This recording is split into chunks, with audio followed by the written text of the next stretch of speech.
सो अभी मैंने national crime records bureau का एक रिपोर्ट पढ़ा जो कि डेली हंट पे प्रोवाइडेड था। और इस आर्टिकल में दिया है कि जो मेन की मेंटल हेल्थ है वो बहुत ज़्यादा डिग्रेड हो रही है डे बाय डे। एंड जो सुसाइड रेट है मेन का वो भी इंक्रीज़ हो रहा है कंपेरेटिव टू 2015 और 2025 का ये डेटा है। और उसमें दिया है कि बहुत ज़्यादा उन्होंने आउट नंबर किया है वुमेन को।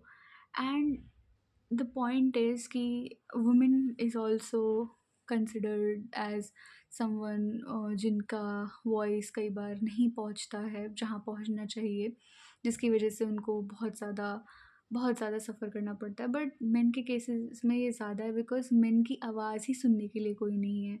Hardly we have helpline number for men, है ना।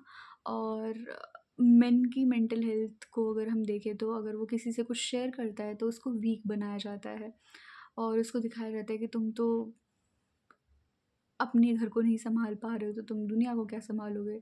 एंड इसकी वजह से जो मेजर जो प्रॉब्लम आई हैं उनके मैरिटल इश्यूज से रिलेटेड वो ये थी कि अ, या तो अनसेटल्ड डाइवोर्स डिस्प्यूट है या फिर एक्स्ट्रा मैरिटल अफेयर है या फिर कोई भी चीटिंग रिलेटेड केस है। एंड मेन कई बार इन सब चीज़ों के बारे में डिस्कस नहीं कर पाता है बिकॉज उसको एक इज्जत का ख्याल होता है, अपनी फैमिली की इज्जत, उसकी खुद की इज्जत की। What if he will state all these fact to the family members, what they will think about him, what they will think about his own dignity and self respect. And कहीं न कहीं वो उसके ऊपर उँगली उठाएँगे, तो ये सोच के वो चुप रहता है।